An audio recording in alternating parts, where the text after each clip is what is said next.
What is life? Why am I here? How is it all connected? And how am I going to navigate this beautiful but crazy journey? I'm Sylvia and welcome to the Soul Sunshine Podcast.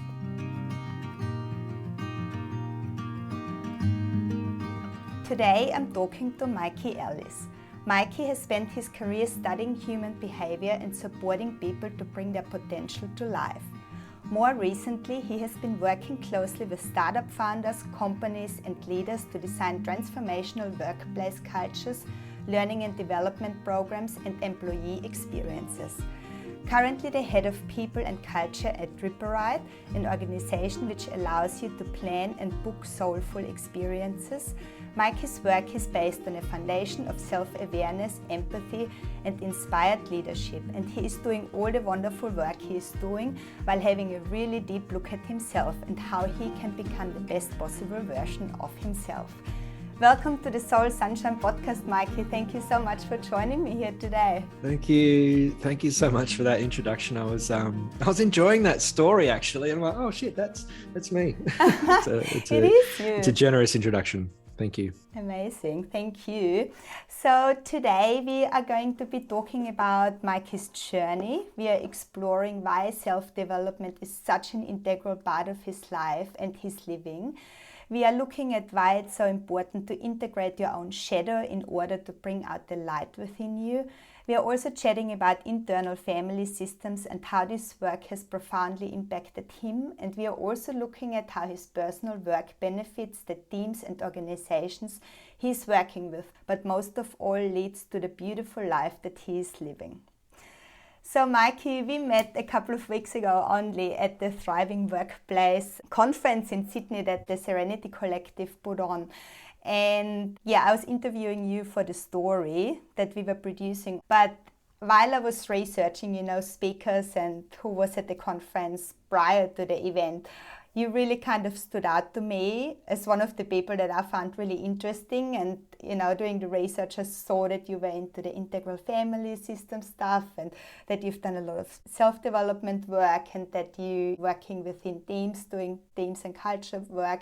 And I just found that super fascinating. And we didn't get the chance to really connect deeper at the conference. So here we are now on the podcast. Why not just take it straight there, right? Let's go straight into it. Yeah, I appreciate the opportunity to chat at this time. That conference was full of wonderful people and some really inspiring conversations. And, there's so many tangents that we could have taken with everyone there. And so it's a pleasure to be able to talk to you a little bit further tonight. Thanks for being here. So let's just go straight into it. Mikey, tell us a little bit about your background and then I guess take us back to when you really got into self-development and why, what were some of the things that happened in your life that got you interested in that work? Yeah, I was thinking about this the other day, actually, and I think the first ever real exposure to personal development, self-awareness, and it wasn't framed like that at the time, but I reckon I was about 15 and I was at school and we had it was a sports psychologist come to the school and offer a weekend away. So anyone at the school could go and spend this weekend or 2 days with this sports psychologist to learn more about how to be a better sports person, I guess. And I was 15 at the time and at a school and, I was pretty into sports and that sort of thing. So I was pretty keen to go. And what I was fascinated by at the time was how, just why we do what we do and why I do what I do. And yes, it was with the view to improve or to be a better rugby player at the time. But, that for me was, I guess, the first time I ever really learned in context about, why we do what we do and how psychology can really help improve our performance. And that was a long time ago. That was 30 years ago. And ever since then, I've just been really curious about why people do what they do and why I do what I do. And for me, it's never really been about being better it is about being better. It's about being a better human being. It was never about being a better sports person it was just about being a better human. And so that was the first time I can ever really remember that. And ever since then, I've always just been fascinated by human behavior and what motivates people to do what they do. And that really was driven by me wanting to understand why I do what I do. I think like most people in their teenage years, you tend to feel like a bit of an outsider and you tend to feel like you're something different or, how do I be more like everyone else, or why aren't I like everyone else, and what's wrong, or what's going on. So that just, I guess that time was a really difficult but also a really interesting time just to start learning about human behavior. And that's something I've been learning and practicing and studying and teaching and engaging in with one way or another, both personally and professionally, ever since. It's interesting, right, when you're talking about being exposed to it for the first time when you were 15, because like you said, it is that time where you are kind of questioning yourself and you're not really sure about who you are, what you're doing, and everybody else seems to be better, but meanwhile everybody else is going through the same issues as you are. And it's a really interesting time to kind of start having a deeper look at yourself as well and kind of explore, who am I actually, or who do I want to be, or what does make me unique and different to other people, which is a positive thing, right? At the end of the day, while at that age, sometimes you see that as a bit of a negative thing because you do want to blend in, but yeah. Yeah, I think it's a positive thing. And I think it would be even more of a positive thing if it were facilitated or structured or guided better. I was at a school and I learned a lot about English and learned a lot about history and learned a lot about maths. And I didn't learn anything about myself in the classroom. I learned a lot about myself in the context of my friendships and relationships and, my own kind of, I guess by default, you learn a lot about yourself, often the hard way. But it just, for me, was just a real desire and a real craving just to go, oh, why is this happening? Why do I feel this way? And it was a real shame, actually, that was, not something that was taught at school at that time. And, I went on to become a teacher because I was just really, really passionate about helping kids understand more about themselves, helping them to learn about themselves. And it's something that I've always been really, really keen on facilitating those conversations and that learning. And it's hard. Growing up is confusing for everybody. I don't know anybody who gets through adolescence kind of without ever questioning or wondering, about themselves or where they fit in. And it's such an identity, such a crucible for forming our identity. And it's pretty messy without any guidance. And I see there being a huge opportunity for schools and education to be a place where kids not only learn about the world around them, but they learn about the world inside of them as well. Totally. I think it's super important. And I think the earlier we can start having those conversations with children and the earlier we can teach them that, like, it just kind of becomes second nature to them growing up as well, right? It's not something that they have to learn later on or figure out later on. It's just something that becomes kind of inherent. Because when you were talking about the fact that you don't learn about that at school, I just remembered, having psychology lessons at high school, but we didn't learn about ourselves. We learned about, Freud and Jung and, all the big names and what they were doing, but we didn't actually really learn about ourselves and, what makes us tick, which is really interesting. And I also went on to do a psychology degree because I was really interested in it. But yeah, it's cool. You learn the theory, right? But you don't really learn how to apply things on yourself. Yeah. Well, I mean, that's awesome that, you learn psychology at school and study it, but it's the application of it where that's the point of it, right? Same with science. Like, we would teach kids science, but unless you apply it in a way that's going to make impact on this planet, a more positive one, then it doesn't really matter what you know unless you apply it, and I think to learn a science like psychology is awesome, but it doesn't matter unless it's applied. It matters for the sake of, and I studied psychology at university as well. I studied philosophy, which was great, but knowledge is one thing, but it's in service of the application. That's where it really matters. It's one thing to know something, and there's plenty of knowledge around, but what are we doing with it? That's, I guess, what I'm interested in. And it's the embodiment, right? It's really kind of living it and breathing it and not just, knowing about it. So then you said you ended up becoming a teacher. And then what after that? I've always done lots of different things. I've always had a few things on the go, and often they're just kind of passion projects. But when I was teaching, I was also very interested in wine. I loved drinking wine. I love tasting wine. I love learning about wine. I love the industry and the people in it. And I really sort of immersed myself in it. I was writing a blog and I had a column in the newspaper in Brisbane Times. And I was just really immersed in wine. I started doing videos, like wine tasting videos, just because I loved it. And it was a passion that became something that was a little bit more than just passion. It became a job. And so I moved out of teaching and ended up going into private enterprise and working for a wine company, an online wine retailer. But there's a step in between there that was really crucial. It wasn't just about me sort of ditching teaching and working for a wine company. I was really interested in boys' education. And when I was teaching, I was studying great educators and learning about how boys learn differently to girls. And I started running workshops at the school I was teaching at and working a lot with parents to help them understand the unique learning needs of their sons. And I ended up working a lot with parents, ended up coaching some parents just to help them support their sons. And what I realized was that there was parents were just in desperate need and were really desperate for this kind of insight to how their sons are learning and what they're doing at school, what they're not doing at school, and how they can support them. So I ended up going and studying coaching and ended up working a lot more with parents and was doing that on the side as well, coaching parents and coaching boys as well. And yeah, so I really enjoyed the coaching side of things and working with adults. And so as part of that study, I ended up doing some corporate executive coaching and worked with a couple of founders who I ended up working with at Vino Mofo, which is a wine company. Worked with the two co-founders there and was helping them with their ways of leading and working in a coaching capacity. And that's led to me working in that company. That was a combination of a couple of passions. One was teaching and learning and coaching and wine as well. So that was a real dream job at the time. Yeah. Interesting. So now you're the head of people and culture at Tripper, right? So tell us a little bit about how did your self-development journey happened along the way of that as well? Yeah. Well, first thing I'll say is that they're two are inextricably linked. My own learning and development, my own growth, my own, exploration of self and self-awareness is very much expressed through the work that I do.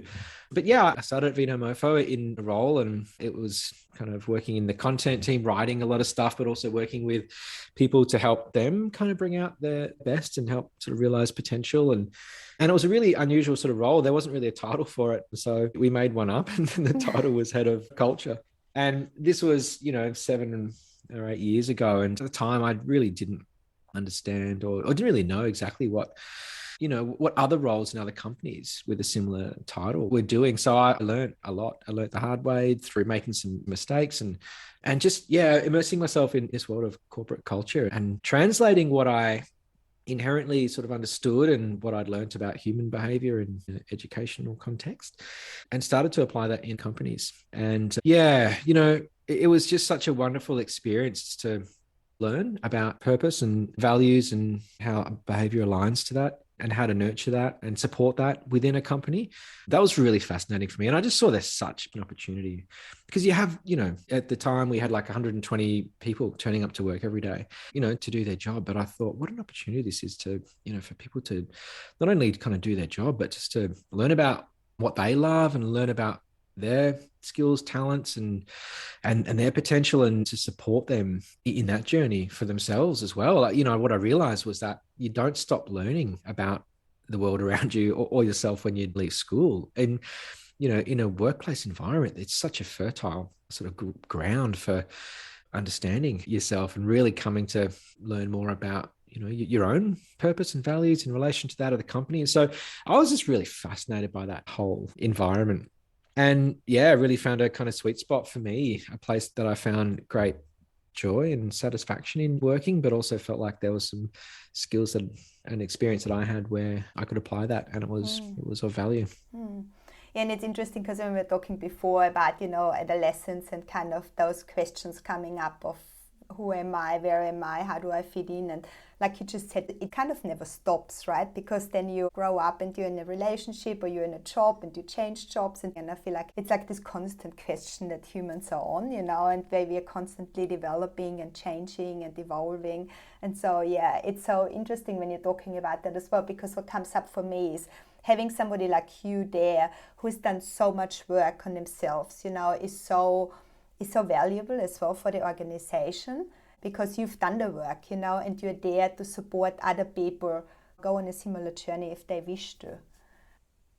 Yeah, I hope so. I mean, I just think people are looking for something, and I don't know what that is for everybody, for anybody, but I can certainly help, be somewhat of a kind of guide on that search or that journey or whatever you want to call it. And, workplaces are kind of weird. Because you got all these people who turn up to do a job and they have these relationships at work with each other that are, very much defined by their role and their relationship within that role. And there's a hierarchy and there's a way of doing things. And I just often find it really contrived. And it's not necessarily, a place where people can just be themselves, or even do their best work, because there's this kind of structure in which you're meant to work. And it's not dissimilar to a classroom where, everybody's got their role and you do what you're told and you don't step outside you don't color outside the lines, because that's not what you do here. And that's one of the reasons why I left education, because the system was quite conservative in terms of how slow it was to evolve to meeting the needs of kids learning. And workplaces are quite similar in many cases, where people come to work and it's a very transactional sort of experience where people, they turn up, they do the job and they get paid and that's it. But what a waste. It's almost like people show up as the person that they were hired as, but not as the real self, right? They show up as the person they're hired as. They show up as the person they think they should be. They show up doing things that they believe they're going to be rewarded for. And I think there's a lot of, I don't know if anybody's really, like a good leader will have an awareness of that and really, to bring the best out in somebody and help them to be the best version of themselves in the role. But in my experience, it doesn't happen very often. And those good leaders are few and far between. So a lot of what I'm really passionate about is just trying to help good leaders become better leaders, and so that they can, that they can support people who are turning up to work to do the best they can and just have so much untapped potential. That's really exciting for me. And again, we spend 8 hours of our day, like at least a third of our day, a third of our lives at work. And for what? I know there's an economic engine that needs kind of feeding. However, as we're seeing from... But you want to be yourself, right, while you're doing Ideally. that. Yeah. Ideally. And if you don't, then that's fine. But for me, that was just never like that. I couldn't understand, like, why would I go and spend most of my time at work if I'm having to compromise who I am or do something that I don't really love or that I'm not necessarily aligned with, or that's not really helping me to grow and figure out what that might be if I don't know what that is at the time. And I just think a lot of people they're not wasting their lives, but there's so much more that we could be experiencing at work together that would be of great value to individuals and the collective at large, I think. What would be some of those things you think on a broader level, Because, certain organizations are quite far ahead and are quite progressive, but what would be some of the things that organizations could really implement, that would make quite big changes within their systems and their structures in order to let people be more authentic and more real? Well, I think that's such an interesting and big question. The first thing that comes to mind is just understanding people. And, at scale, it's difficult. But if you're a leader working, or if you're a manager working with a team, just to understand your people that you're working with and to listen to them, to get to know them, to find out what matters to them, to find out what they value. And when you make that connection with what they value, then you can translate that into the work that they do, which generates sort of greater meaning and connection and greater sense of, purpose in what they're doing. But I don't know if that's really done as much as it could be. Just taking the time to get to know what really matters to somebody. And it's a shame. And it's just, for me, it's just such a simple thing to do. It's not an easy thing to do, but it's a simple thing to do that really just transforms the way in which people work and how much they're engaged in the work that they do, because that's been my experience. Whenever somebody's taken the opportunity to go, well, tell me a little bit about you and what makes you tick and why are you doing this? What matters to you? Just kind of really unlock something within. And I think that's everybody's got that something within that just waiting to be unlocked and tapped into. And it's not just for the benefit of the business. It's just because it's good humaning, and I think that there's inevitably going to be a value to the business, but people turning up to work just to do work that's aligned with what matters to them, that's exciting for me. Well, a business is always only as good as its people, right?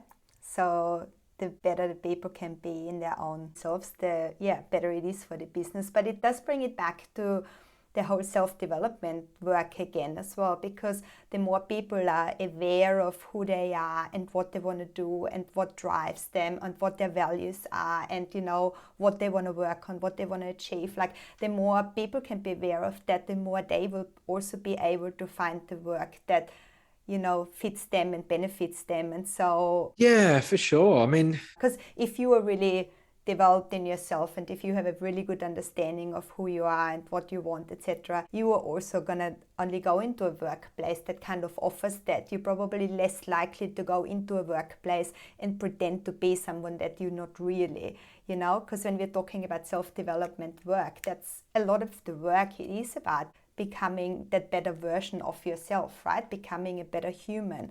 And the more you do that, the more you have to show up as your authentic self, no matter if it's at work or at home, in your family, in your friend circle, wherever it may be.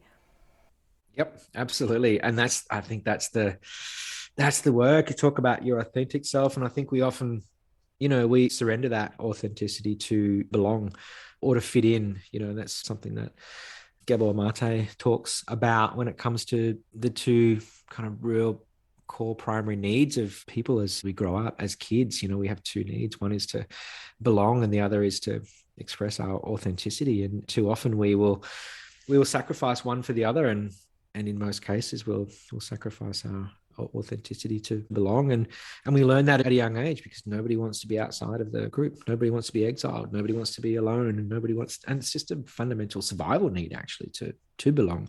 But we learn that pretty young. And then when it comes to differentiating, your identity and self-actualizing it, it's really hard to undo or to challenge a lot of that conditioning to belong. But I think we're all called to do that at some stage in our lives. And that just doesn't happen on the weekend. It doesn't happen after hours. It doesn't happen on a retreat. It doesn't happen in your holidays. That's a process that happens all day, every day. And workplaces are, where it plays out one way or another. And I just think it would be wonderful if we had workplaces full of people who are just always on a trajectory to becoming more authentic, because it just means you're going to have people who are doing work that matters to them, and it matters to others as well, because it's authentic and it's meaningful. And that's, not necessarily what is written in most people's job descriptions or position descriptions, and it's not necessarily the thing that's measured when it comes to performance reviews. But it could be, and I'd love to see a world where that is the case. Definitely. I think it's important. And I think the last 2 years, as challenging as they might have been, but I think from a work point of view and from a people development point of view, I think it's actually been quite positive, because people had a lot of time to think and reevaluate their lives and what they're doing and which work they're doing. And I mean, I don't know in your circle, but I've seen a lot of people, question things, change jobs, do things like do something different, kind of reinvent themselves, because you kind of realize, it's almost like people started to realize what they were doing all day and going like, is this actually really what I want to do all day, or is there something else? Yeah, for sure. I think the last couple of years has been a great realignment, reprioritization of values and what matters. And, there was talk at the conference of the great resignation. And there's other ways in which you can look at that, the great realization, the great realignment, the great enlightenment. It's just, what happens when you have a culture, and I talk about culture very broadly and generally, and in doing so make a lot of assumptions, but there are a lot of people, myself included, who are pretty comfortable and pretty complacent, I think, when it comes to work. And then you have a crisis that shakes things up, and inevitably your values are challenged, and there's a reorganization and reprioritization of those. And that's what we've seen happen. And people are going, you know what, I want to spend more time with my family, I want to spend more time with my friends or with my partner, or, I still want to work and I want to do good work, but it's not the most important thing anymore. And it probably never was, but until we have a situation that really kind of challenges us like it has in the last couple of years, we tend to default to the normal way of working, which I don't know was really serving many people. And so now we're going, well, what actually works for me, and how do I want to work? And when you have that happen, typically significant life events will be a catalyst for that for individuals. But when you have that happening at a collective level, which is what's happening in the last couple of years, then we start to see the shifts happen on a collective scale as well. For me, it's always starting to question things, starting to actually ask the question, is this still serving me, or is this still serving us? Like you said, people might have been working 9 to 5 for the last 20 years without even thinking about the fact that there could be another way, right? And that's like not just in work. We see that in other areas of life as well. When you start actually questioning, is what I'm doing on a daily basis, on a weekly basis, on a monthly basis, is that still something that I actually want to do? Is that still something that's serving me? Or is it just a habit that's kind of crept in and that I'm just not thinking about, So yeah, I thought for me that's always like just be more curious and just start asking the question again and see how you can, do things differently in all aspects of life. Yeah, absolutely. And as I said before, there needs to be a catalyst for that. People will make changes out of, desperation or inspiration. But typically, it's not until something goes wrong that we go, oh, hang on, I need to change this because it's not working for me. And you get those kind of subtle hints, as subtle hints, and then they grow in magnitude. And then we have a, collective experience like a, pandemic that really kind of shakes everything up, tips it all upside down. And then we start to rearrange the pieces. But I think we need that. And whether we need it or not, it's happening and it's happened. And so what do we do with it? That's the opportunity that is presented before us right now. Mm-hmm. We're going really into the work stuff, and I want to kind of try and bring it back into the self-development work a little bit more again, even though I could go down that line as well, because it's also super interesting. But, when you were talking about the 2 personal needs that everybody has, it's belonging and the expression of authenticity. When you're thinking about your life, when can you remember, I guess, a pivotal moment where that really came up for you and where you really started to kind of look at those 2, and maybe where they were not in harmony, or how you kind of navigated that? Yeah, sure. So, I would say that I've always kind of wondered why I feel the way in which I feel. And the truth is, growing up, I always felt like there was something wrong with me. I guess that's the bottom line. And I was trying to figure out why that is and what that is. I've certainly done a lot of work to unpack that. But what happened for me was in my late teens, sort of 19, 20, I just developed some really self-destructive behaviors and habits as a way of just regulating my emotions. And I didn't know how to regulate my emotions. I didn't know how to regulate my emotional state. So I turned that frustration inwards, and everyone deals with it differently. But I turned that frustration inwards, and I was so frustrated, didn't know why I was feeling how I was feeling. And I never was really taught how to understand my emotions. Just wasn't the curriculum at school, and it wasn't the curriculum at home. I certainly don't portion any blame to schools or family, but it was the cultural context and the cultural container of the time.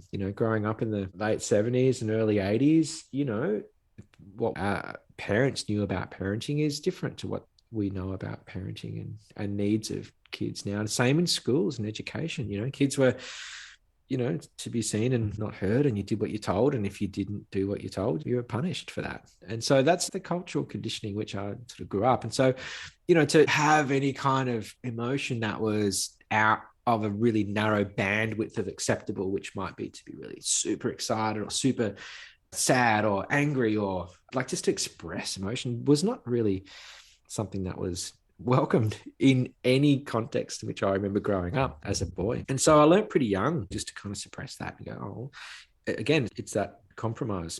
I learned how to behave really well, but it didn't stop me feeling. And, it got to a point when I was in my late teens where I'm like, I just don't know how to just keep a lid on this anymore. So, I'd looked for all sorts of ways to kind of deflect or manage or regulate those feelings and those emotions. And that's what we do, where we adapt, we develop behavioral adaptations to survive, and I'm not talking about kind of existential survival, but I'm talking about just to fit in and not stand out, or just to be be normal, and be successful, be happy, or whatever the fuck it is that was expected. And that was my projected expectations of others, but it was also, very much a cultural expectation as well. So I developed some pretty self-destructive behaviors, and that became a way of which I would regulate myself. And I knew at the time that it wasn't healthy, but it was the best I could do. And it felt like all I kind of had. And so that was kind of a real duality of experience for me, because I was like, I know I'm doing this because I feel like I have to, but I also know that it's not healthy nor sustainable, or it's actually solving any kind of problems. And I really want to figure out what that solution might be. But I'm compelled, I kind of feel like these adaptations become behavioral addictions. And you just learn through repetition to deal with things in a certain way. And that's what I did. And for me, it was eating. I developed an eating disorder where whenever I felt overwhelmed or just flooded by emotions, I would just eat to suppress those emotions. And then I would purge just to relieve myself of the shame and guilt of binging. And that just became a really insidious pattern, which in and of itself really kind of took over. And so nothing ever really got dealt with. It just got managed. How did you get out of it? Like, how did you work through that? I tried everything. I really did. And I went to see lots of psychotherapists, psychologists, and tried all sorts of, I tried everything that I could. And because I was curious just to learn. So that means that the wish to get out of it and the wish to get better again was definitely there, and you were looking for absolutely. that. Oh, yeah. I knew this was a temporary solution to a, kind of bigger problem. And I knew that there was a way out, but I just couldn't find it. So I tried lots of different things. And, to be honest, I would say that it wasn't any one thing. I think it was a combination of lots of practices and time, a long time before I was, sort of really kind of out of that destructive and addictive cycle. But that kind of leads me to IFS and learning about IFS. It was only relatively recently, about 18 months ago, I was listening to Richard Schwartz, the founder of the IFS model, talking about internal family systems. So internal family systems is a paradigm for understanding our mind and our psyche and why we do what we do. And it was developed as an sort of extension from family systems therapy, which, a systemic approach to understanding human behavior. When you look at the system in which people behave and operate, you don't look at individual behavior in isolation, but you look at it as part of a whole. And then you start to, change the environment, you start to move a few pieces around, and then things start to change. And so when I was listening to Richard Schwartz talk about the origin of moving from family systems therapy to internal family systems, he was working with, and incidentally, he was working with a group of patients who were experiencing bulimia. And he was talking about this internal dialogue that was happening amongst these patients. And the internal dialogue was quite similar to the family system that was happening outside of them. Or at least there was a correlation between the roles that family members might play and the voices that were kind of operating within an individual's mind. And he was talking about how these voices kind of played out and the roles that they played. And as he was talking, I remember exactly where I was when I was listening to this. He was talking about these roles. I'm like, that's exactly what was happening in my mind. And I'd never heard it explained like that. So that means the conversations that you're hearing in your family or in the system that you're growing up in, that's kind of the voices that you're taking into your head and that are playing out in your head. It's not a direct correlation. So the correlation is that there's a system, and in a family system, each family member plays a particular role. In internal family systems, you have parts of yourself that play different roles, but it's all internal and they're all parts of self. So you might have a part that's, protect the part that wants to, protect you from feeling a certain way. You might have a part that's vulnerable and has been sort of exiled that the protector part might be protecting. And then you have these manager parts that's trying to keep it all together. So it's all happening. It's a system of parts that are operating within your mind. As he was talking about this, I'm like, that's exactly what it sounds like in my mind. I know those parts intimately because I had lived with them for, a long time, but I just never heard it explained like that. I'd heard about borderline personality disorder. I'd heard about bipolar and heard about schizophrenia. I'm like, maybe that's it, because I've got these voices in my head that are all telling me different things, and maybe I'm this and maybe I'm that. None of those diagnoses really felt right. But understanding these voices in my head and the experience of my behavior being kind of directed by different parts, that was something that really resonated with me. And I'm like, that's exactly what's going on for me.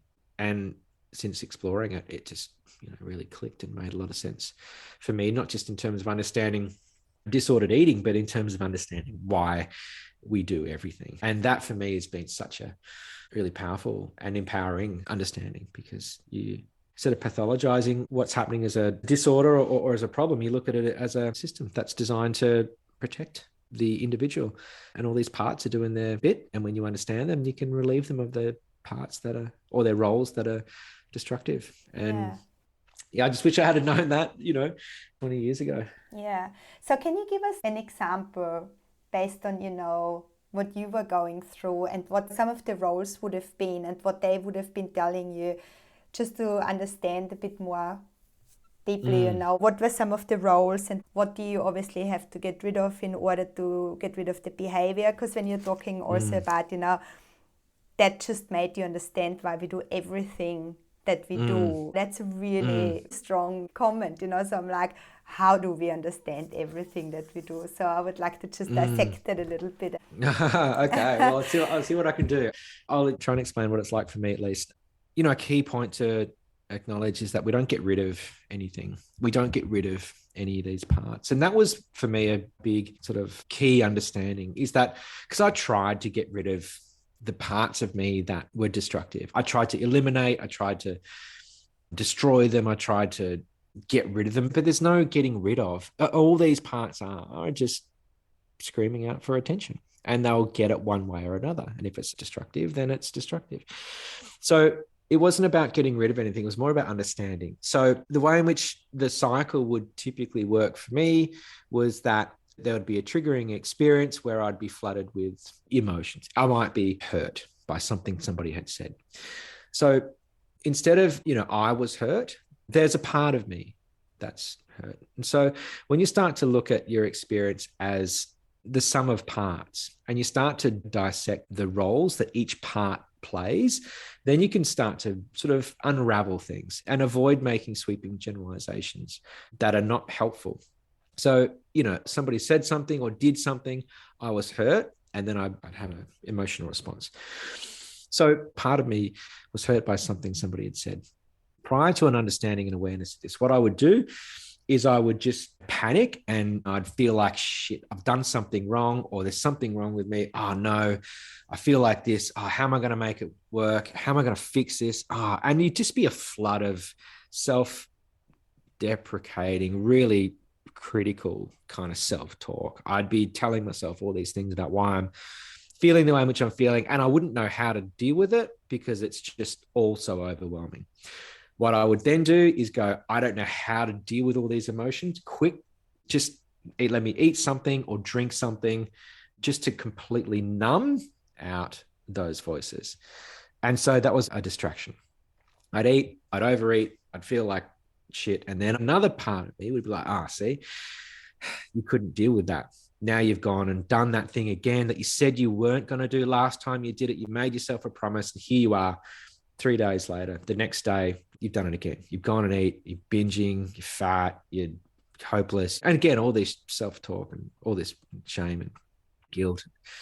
And so then I'd be like, oh God, what do I need to do now to kind of relieve myself of all of this, self-imposed shame and suffering? And I've actually done something now that makes me feel terrible, and I haven't dealt with the problem. So I'm just going to have to purge, and make myself feel better. And then I'd have this moment of relief and release for for a really short period of time. But then the shame would kick back in. You're like, you've done it again. This is not healthy. You know this. You haven't dealt with the problem in the first place. You've made it worse by eating. Now you've made it worse by purging. Now you're an absolute, insert whatever kind of horrible word you want to describe yourself as. And so that would just be a cycle. And then I'd be like, okay, well, next time I'll deal with things differently. Next time it'll be different. Next time I promise I won't. Next time I'll definitely do my breathing or my meditation, whatever it is I'd be learning at the time. I'll Next time, I promise. Then, of course, another emotional trigger would happen. I'd be flooded with emotion, don't have the tools, didn't have the resources, didn't know how to deal with it. So I would just repeat this cycle, and it would just be a pattern. And it felt like a cycle that at each stage, I didn't know where the exit was. I didn't know how to get out of it. But looking at that now from a IFS or a parts perspective, there's an element of self-awareness that I always had of what was going on. So when you can develop more of that self-awareness, you can look at what's going on and go, okay, so it's not me that is failed here. It's not me that is the loser, or, it's a part of me that feels a certain way. Okay, well, how does that part feel? And what does that part need? And this is an internal dialogue. So instead of the dialogue being, I feel hurt, therefore, I need to make myself feel better by eating, which I know is inevitably going to make myself feel worse in the long run. Instead of doing that, it's like, okay, I feel hurt. Okay, cool. Well, what does that hurt part need? And then you become the solution to your own problem. And that just doesn't happen with the awareness. You need to cultivate that awareness of how to meet those needs of your parts. But what happens now is if I'm triggered or hurt or frustrated or whatever the emotion is that I'm feeling that I need to process, I'll ask that part of myself, how do you feel and what do you need? And it doesn't need to be destructive. It doesn't want to. It just needs to be seen and heard and validated. And whatever those needs are, they're pretty simple. Typically, they're just to be witnessed and held or validated. And if I can do that for myself, then it just short circuits the whole process. And in doing so, it relieves those parts of their burden of just carrying this feeling of I need to fix things. And there's nothing to fix. There's just an experience or an emotion that needs to be witnessed. And, that's not something that we are taught to do. It's not something I was taught to do. It was something I was taught to fix, to have an emotion that is, sad, for example. It's like you fix it, you get over it, you don't be a sook, or you go and find something that you feel good, or just, get over it. That doesn't work. It doesn't work like that. There's an emotional response to something, and we need to acknowledge what the needs are of that emotional response. And when you look at it from a parts perspective, you can really start to isolate and really dig down and not only identify what the specific needs are, but meet those needs in the way in which those needs require. And when you're doing that work, you're probably realizing that certain emotional responses are stronger than others, right? Yeah, for sure. And, there's two things that come to mind when this happens that are of real value. One, you get to learn the origin and the root cause of the actual emotional response. And it's not the trigger. It's never the trigger. It's never the stimulus. It's never the catalyst. It's never that thing that, you make it out to be. It's never that, because it's not. It just isn't.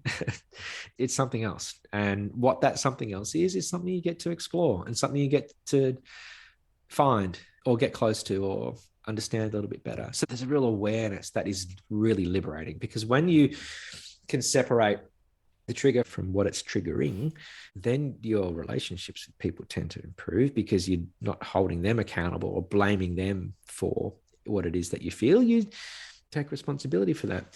The second part of this is that you get to know yourself really well, and you get to be your own healer, but not in a I'm fixing you, so therefore, you owe me, or that's a beneficial relationship. You get to know yourself in a really compassionate and really genuinely empathetic and loving way. This is, I think, how you learn to love yourself, by getting to truly understand why you do what you do. And that's a byproduct of this work, is you get to love yourself in the way in which you needed but didn't get from, whoever you needed it from growing up. And so as an adult, you get to do that for yourself now. And that is a beautiful thing.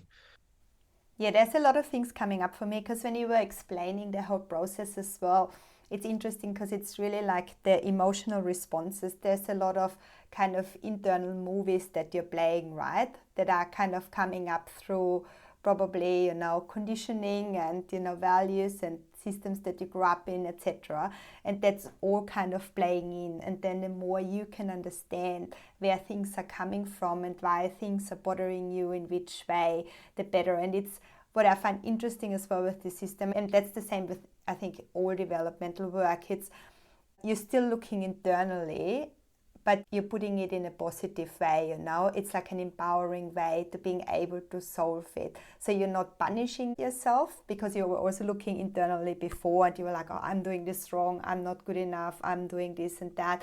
Well, then you're still kind of looking at yourself, but you are inviting all those parts in and seeing, okay, what do we have here and how can we make this work for both of us, kind of thing. Yeah. Yeah. You know, you're disrupting conditioning, you're disrupting patterns. And, you know, again, they're behavioral adaptations that Yeah. we all have. And they're designed to keep us safe from being hurt physically or emotionally hurt. And a lot of that avoidance of emotional hurt is avoiding being exiled or separated or alone or, you know, abandoned.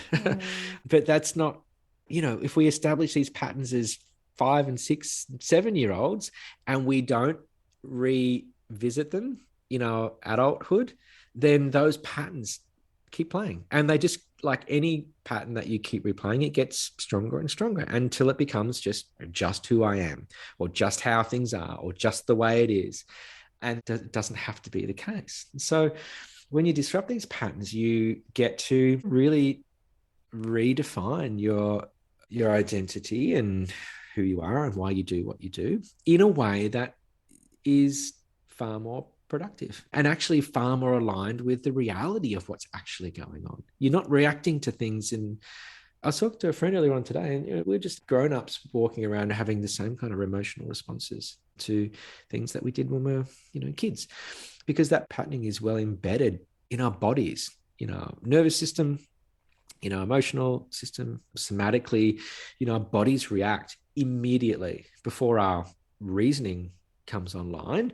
And I just had this, I came home the other day and I opened the door and it was so cool. I came home, opened the door, and I had a shoe near the door, and the door just kind of jammed, and it was an unusual thing. And the door bounced off the shoe, and like I got this fright. And it was like the split second, my body was flooded with adrenaline. And for a moment, I stood there because as soon as I saw there was no threat, it wasn't like a creature or an animal or somebody standing behind the door. Within like less than a split second, I realized I'm safe. What my body thought was happening isn't actually happening, but my body was flooded with adrenaline. And I just stood there for a second. I thought, wow, look at what our bodies do without us even knowing it. And that's what happens when we're triggered with things that are, you know, traumatic as well.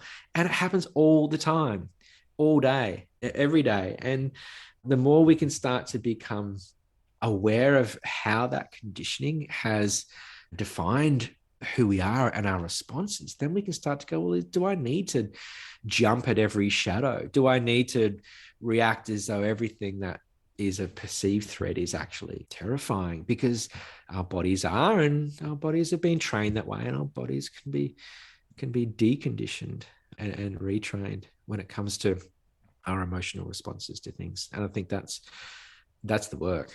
And I think that's such a beautiful message, right? Because it's never too late to do that work, and it's never too late to change as a person into your true, authentic self. You know, just because you've lived the way you've lived for the last 20 or 30 years doesn't mean that you have to do the same thing for the next 20 or 30 years. You always have that option to change and to develop yourself in whichever direction you want to develop yourself, really. Totally.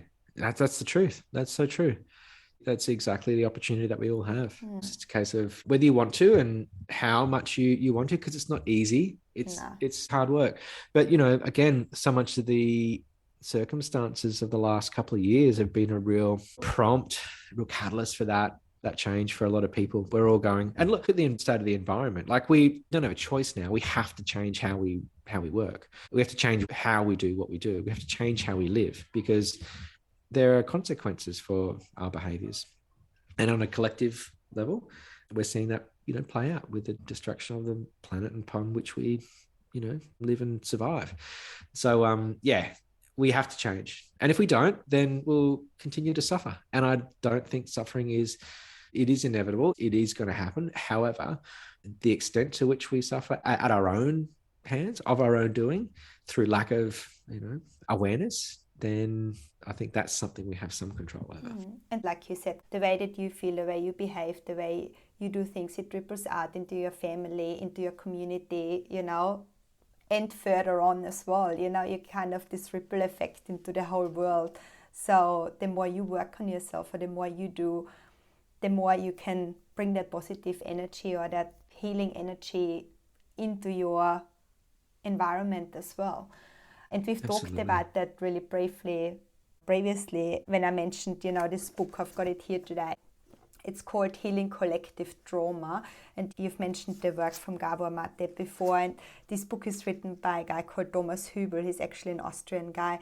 The subheadline is A Process for Integrating Our Intergenerational and Cultural Wounds, and when we're talking about the pandemic and what's going on really on a world level at the moment, I find this work so fascinating. You've mentioned it before as well. What you don't look at is actually getting louder and louder as you don't look at it.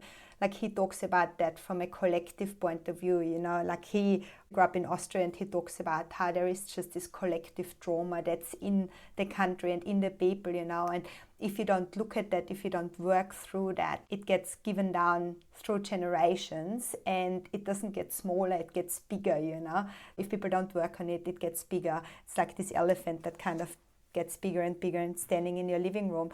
And I find this so interesting, looking at what has been going on, with COVID, and what's going on with some of the wars that are happening. And when you're looking at that from a collective level, and you're like, okay, if everything's connected, if the trauma is playing out on that collective level, what can you as an individual still do to kind of bring something positive to that, even if it's something really small? And those things are always easier said than done. Plus, it's very easily said if you're sitting on the other side of the world, when something is happening, like right now in the Ukraine, But it is, about that. How can we still keep ourselves in a good and in a positive state, so that ripples out into the world, rather than kind of buy into the fear and the destruction of what's going on?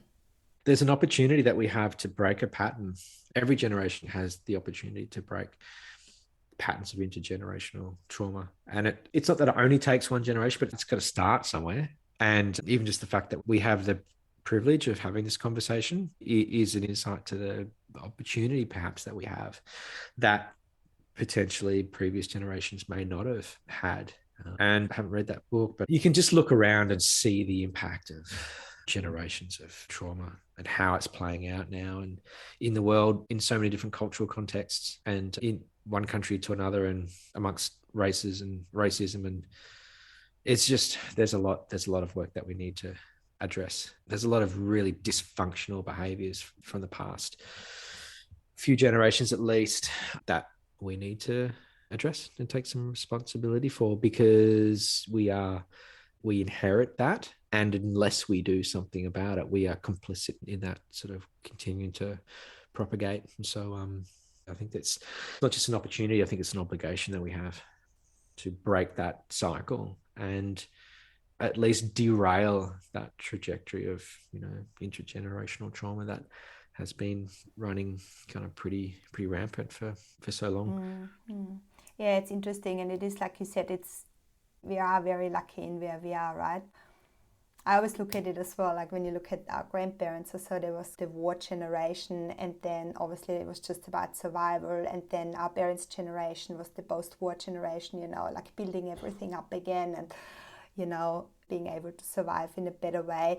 And then there is us, who didn't really have to think about too many survival things, and we just we are able to explore, and we are able, not everybody, but, we are in this lucky position to explore and to look at things.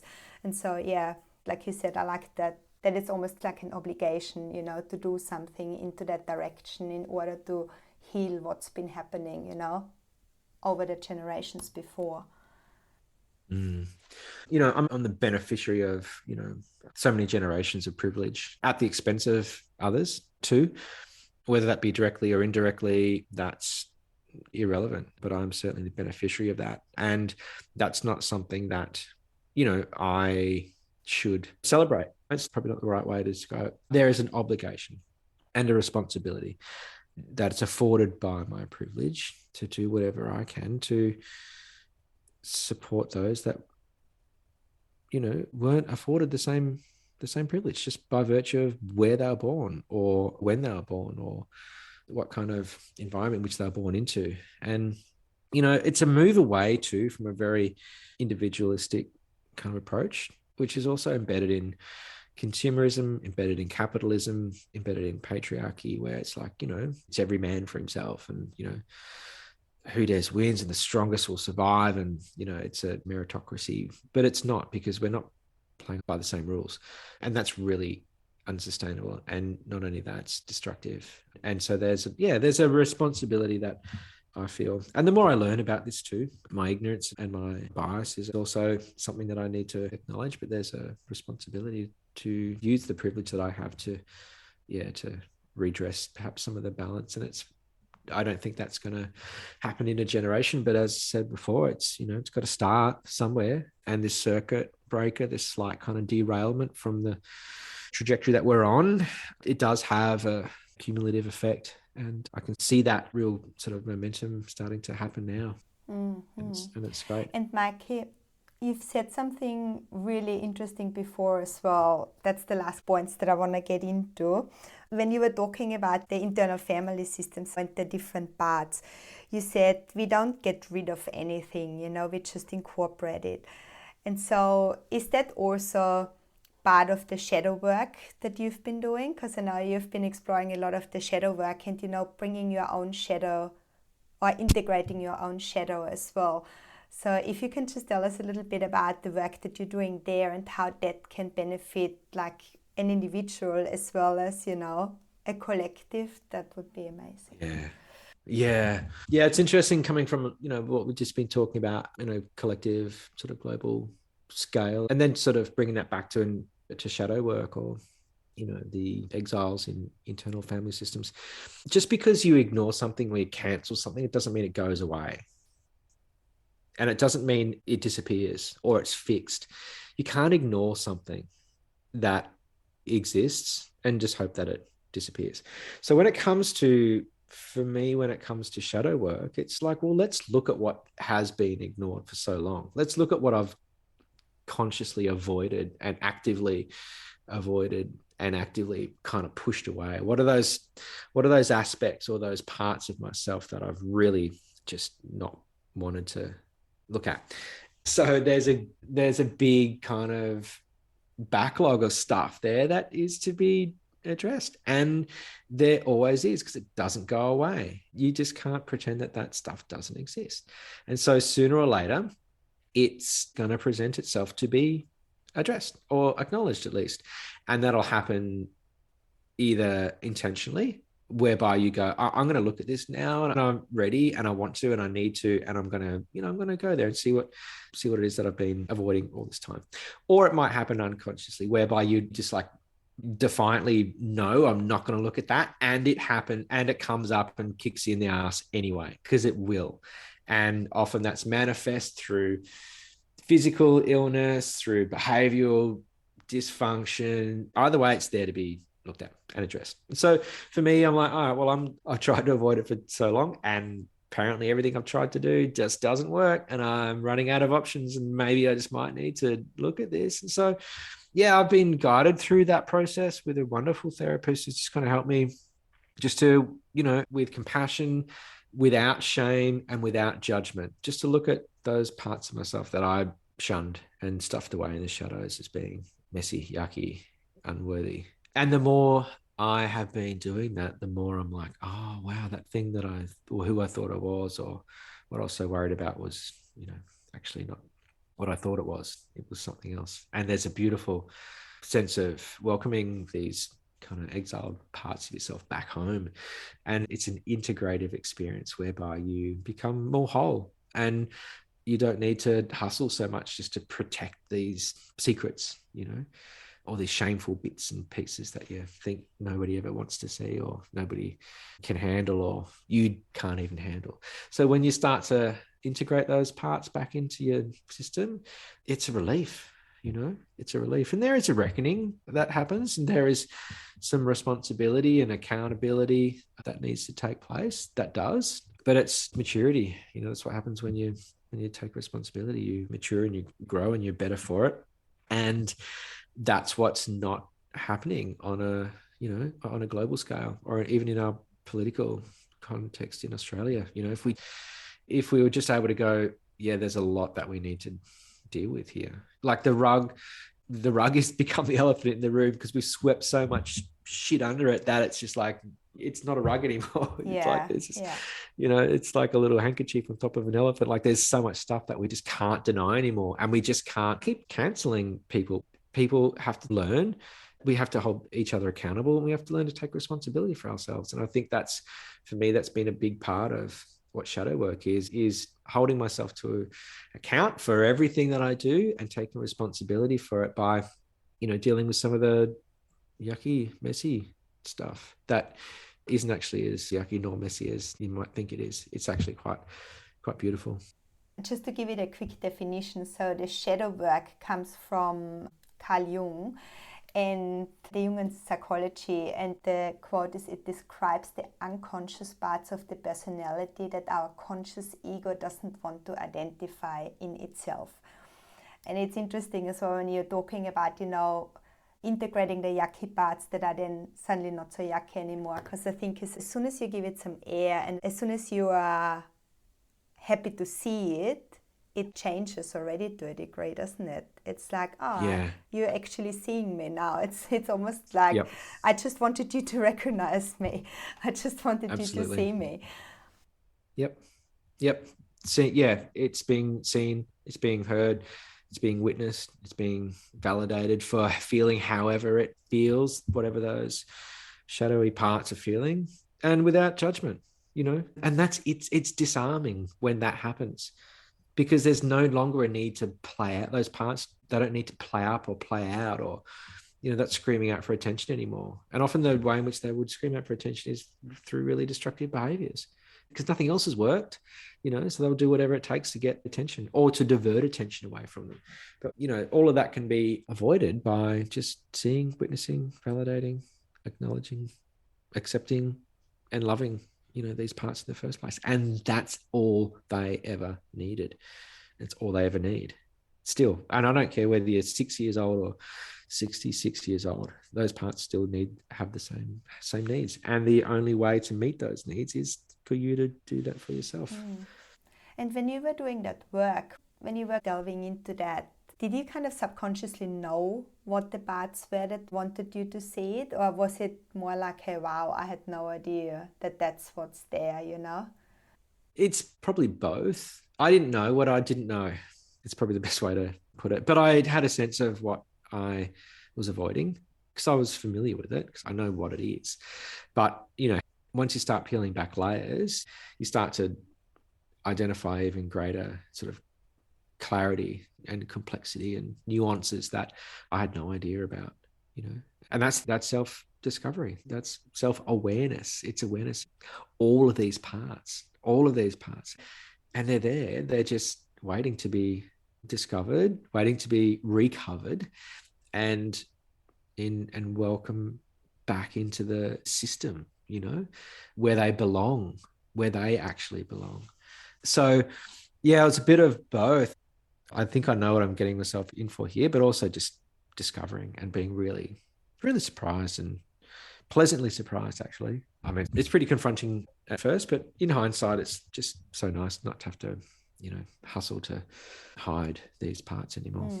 And I think it's the thing with self-development work anyway. So you start somewhere and you're going somewhere for something particular. And then as you're peeling back the layers, all those other things start popping up. And you're like, oh my God, now I'm down the rabbit hole. I can't go back anymore. And the more work you do, the more you actually want to keep working on yourself because you see the benefits, right? And you see how it's actually supporting yourself. Yeah. So Mikey, when you look back now, like how has it changed your life? How has it benefited you, all the work that you've been doing, and what does the future hold? Oh, look, I'm certainly a work in progress, and there's a lot that I am only just beginning to learn and understand and integrate and apply. But You know what? I guess the thing that I feel that's been, most valuable for me is just a greater sense of peace within myself and a greater sense of peace. But it's more than that. It's coming to love yourself in a way, and that's for anybody who's been really hard on themselves, for anybody who's had a pretty, destructive vocal inner critic, fellow perfectionists or recovering people pleasers out there, to be able to say that you're really, starting to love yourself and all of those parts, like that's a big deal. It's not something that I've ever really felt like I could say with any real sense of, truth to that, but that's how it feels. And that feels nice, and not only does it feel nice, but it changes everything. It changes how you relate, because I'm not searching for that validation outside myself anymore. I'm not doing things to be praised or to be rewarded or, to fit in or to please anybody else. I'm just doing things because I feel like they're, the right things to do for me. And that also just results in far deeper connections with people, because you're interacting from a very different place. You're not bumping into each other with your projected expectations of each other, and wearing these masks of who you think you need to be for somebody else, and instead you're just like, well, this is who I am, and this is how I am now, and this is what's important to me. And you attract a completely different sort of level of connection with people, and that's in and of itself really rewarding. That feels good. That's nice not to have to play a role anymore. That's beautiful, and I'm sure the future is just as beautiful for you, and you'll keep exploring and seeing what happens. Yeah, I hope so. Amazing. I hope so. Amazing. Well, Mikey, thank you so much for your time today. It's been an absolute pleasure talking to you. There is so much in there. I was like, where do we even go? Because there's like so many different aspects. But I think we've covered a really good broad range of your journey and the different areas that you've been exploring along the way, and got a good little insight in the work that you do. So thank you very much for that. Thank you, Sylvia. Thank you for thank you for asking the questions and just being interested. When we first met, there's a real sense of curiosity and genuine interest that I felt from you. And that is a gift in and of itself. I think you have a beautiful way of just caring about people and being interested enough to, provide a safe space for people to share. And I think that's such a gift at the moment. I think the world really needs more of that. So thank you for providing that opportunity for me to share today. It's a pleasure. It's an absolute pleasure. Thanks for coming along for the ride. Pleasure's mine. So the 3 main points of wisdom that came out for me today was, when we're talking about internal family systems, there is 2 things that really stand out and why this work is so important and so amazing. And the first is the origin and the root cause of the emotional response are really being discovered. It's like, where is this actually coming from? And the fact that the trigger is never the cause, what's triggering you is actually never the reason why this emotional response is coming up. And the second thing is, you get to know yourself really, really well, and you kind of become your own healer, because you're starting to see what internal emotional responses are coming up and how you can then work through them. The second point is, when we're talking about shadow work, and also internal family systems, the fact that we don't get rid of anything, even things that are triggering for us, or things that we feel are not the most beautiful parts of our own selves, they are also part of yourself, and they are important for ourselves. And just by seeing them and by giving them the space and hearing them and seeing them, they're already kind of losing parts of their little ickiness that they seem to have at the beginning, and we are able to really integrate that into our personality as well. And the third thing was what Mikey said at the end there is, that all this work and all this self-development work that he's been doing as well, it's really helped him to come and love himself, and I think if we all can do the work, that we can really learn how to love ourselves and all of our parts that would be just beautiful, and it ripples not just through us, but as we discussed, also through our families, through our communities, and really into the whole collective. So if we can do that work, I think, the world would be a bit of a different place. So that's kind of the summary. Anything to add at this point? I hope I did that justice, Mikey. Yeah, there's a lot there. I just think compassion, just be kind to yourself and others, and we'll figure it out, but we'll figure it out a lot quicker if we are able to just be a little bit more kind to ourselves first. Yeah, perfect. So we have also mentioned a few names and books and resources today, so I will put those ones into the podcast notes. Mikey, if people want to get in touch with you, is Instagram the best way to do that, under @mikey.ellis, or what's the best way to reach that's you? a good place. That's a good place to start. Yep. Yeah. You can find me there, and also write a newsletter and write over on Substack. And I think that's just Mikey Ellis. So yeah, but Instagram's a good place to start. In the bio, there's all the links to all the things. Perfect. Yeah, I'll put all those links in. So drop Mikey a hello, say hi, and follow his really interesting journey unfold. Thank you so much, everybody, for listening today. I really hope you got something out of that. There was a lot of things that we discussed today, a lot of self-development work that we've gone into. So if you're interested in any more details, let us know. I hope you really got something out of that can help you on your journey. Please do also share the podcast with your family, with your friends, anybody that you think might benefit from the information that we shared with you today. I really hope this episode brought some sunshine to your soul. I'm sending love and light your way, and until next time.